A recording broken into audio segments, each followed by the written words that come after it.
mon Seigneur et mon Dieu, je crois fermement que tu es ici, que tu me vois, que tu m'entends. Je t'adore avec profonde révérence. Je te demande le pardon de mes péchés et la grâce de faire, avec profit, ce moment de prière. Ma Mère Immaculée, Saint Joseph, mon Père et Seigneur, mon ange gardien, intercédez pour moi. Crée en moi, Jésus, un cœur pur. Un jour, Jésus, tu es allé à Nazareth, ta ville. Et là, dans la synagogue, tu as dit les paroles suivantes. Oui, je vous le déclare, aucun prophète n'est bien accueilli dans son pays. Au temps du prophète Élie, lorsque la sécheresse et la famine ont sévi pendant 3 ans et demi, il y avait beaucoup de veuves en Israël. Et pourtant, Élie n'a été envoyé vers aucune d'entre elles, mais bien à une veuve étrangère de la ville de Sarepta. Au temps du prophète Élisée, il y avait beaucoup de lépreux en Israël, et pourtant aucun d'eux n'a été purifié, mais bien Naaman, un étranger syrien. Jésus, je comprends ton discours, mais aussi que tes concitoyens n'étaient pas heureux d'entendre cela. Ils auraient voulu que tu fasses avant tout des miracles dans ton pays, chez les tiens, et pas d'abord à Capharnaüm, à Cana ou à Magdala. En fait, à tes mots, tous dans la synagogue devinrent furieux et ils t'emmenèrent hors de la ville jusqu'à un escarpement proche pour te précipiter en bas. Mais toi, en passant au milieu d'eux, tu allais ton chemin. Les gens se posent des questions. Pourquoi ne favorises-tu pas les tiens avant tout? Que de peuples, que de religions, que de nations ne pensent-ils pas ainsi? Le Gott mit uns, le Dieu est avec nous et pas avec les autres. Dieu nous préfère et maudit ceux qui nous maudissent, nos ennemis. De tout temps, il y a eu du favoritisme et du népotisme, les dynasties des empereurs et des rois, et plus tard, même au Xe siècle en particulier, certains dignitaires ecclésiastiques et les papes.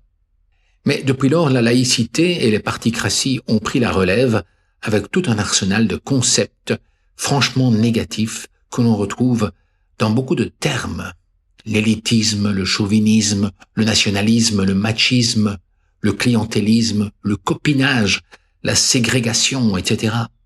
Tous ces favoritismes sont très répandus et sont véritables sources de corruption, souvent liées à un abus d'autorité.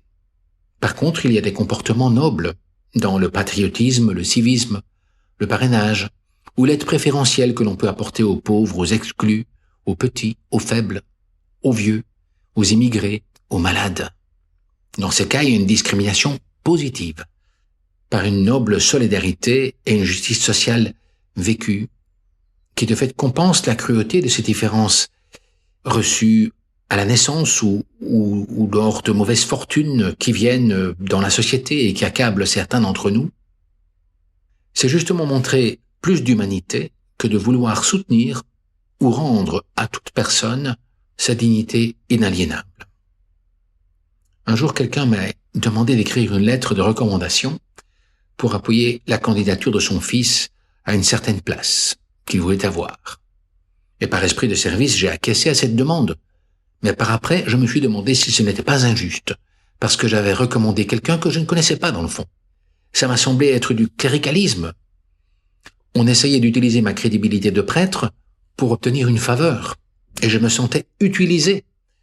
Et non seulement cela, mais aussi je sentais, Jésus, qu'on t'utilisait, toi, la prêtrise que tu as instaurée, comme pour avoir un avantage, pour pistonner quelqu'un.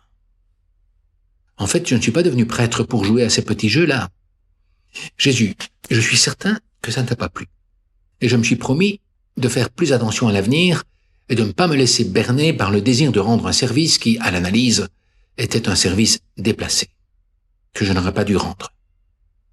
Toi, Jésus, tu as rencontré ce même problème en ton temps, et même continuellement, jusqu'à ta mort sur la croix. Tu as été sollicité, et tu n'as pas eu de cesse d'insister auprès des tiens, des juifs et des apôtres, que ce n'est pas parce que quelqu'un est pharisien ou publicain, riche ou pauvre, en bonne santé ou malade, homme ou femme, enfant ou vieux, juif ou étranger, libre ou esclave.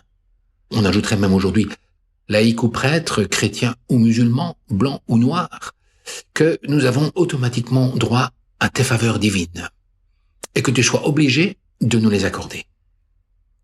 Qu'il y ait des différences innées, c'est évident. Mais Tu ne veux pas que cela vienne biaiser le jugement sur la valeur des personnes et leur capacité à devenir des fils de Dieu, ton Père. Nos différences innées ou socialement acquises sont la plupart du temps imméritées. Et nous devons lutter pour qu'elles n'engendrent pas des injustices dans la société. Et cela peut aller de la maman qui favorise plus un de ses fils, ou à un patron ou un professeur qui discrimine quelques sujets par rapport aux autres. Cependant, en y regardant de près, ta mission sur Terre n'a pas été d'éliminer ces différences, innées et parfois très injustes, et qui sont de toute façon appelées à disparaître.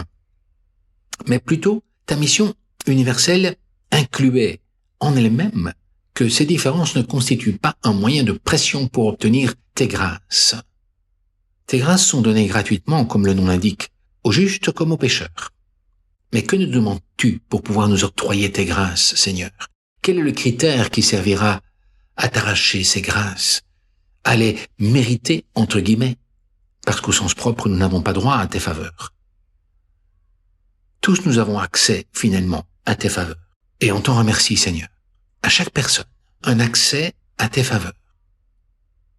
Mais ça ne signifie pas que nous devons rester passifs et attendre que ta pluie de grâce tombe sur nos têtes et nous inonde de tes bienfaits.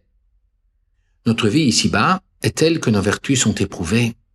Et ce serait justement retomber dans l'injustice que de traiter a posteriori tout le monde indifféremment, indépendamment des réponses et problèmes de chacun. La valeur d'une personne ne dépend pas de son rang, de sa race, de son état religieux ou laïque, mais de l'amour qu'il montre dans sa vie. Il ne s'agit pas d'être pauvre ou croyant pour être tes disciples, mais il faut vivre la pauvreté, le détachement, la foi, avec cette charité que tu nous as apprise. Tout homme pécheur a désormais accès au royaume de ton Père, pourvu qu'il soit un pécheur au cœur contrit et humble, qui reconnaît ses erreurs et ses limites, contrairement à beaucoup de pharisiens de ton époque et à plusieurs de tes concitoyens, Seigneur. Dans ta critique des pharisiens et de tes compatriotes, tu manifestes spécialement un antifavoritisme, un antichauvinisme, en fait, pour le dire de façon positive, un universalisme, un catholicisme, comme l'a très bien expliqué le cardinal Henri de Lubac dans son livre Catholicisme, ainsi que le pape François dans son encyclique Tutti Fratelli, tous frères. Ton Père, Dieu, ne veut pas des fils à papa insensibles aux autres, qui cherchent leurs avantages égoïstes et narcissiques. Sachons nous intéresser à notre prochain. Ce mot vient de proche. Toute personne qui passe à mes côtés et que je rencontre, ce n'est pas que ma famille ou mes amis, mais aussi quelqu'un dans une file d'attente, dans un magasin, un passant dans la rue, un passager dans un bus.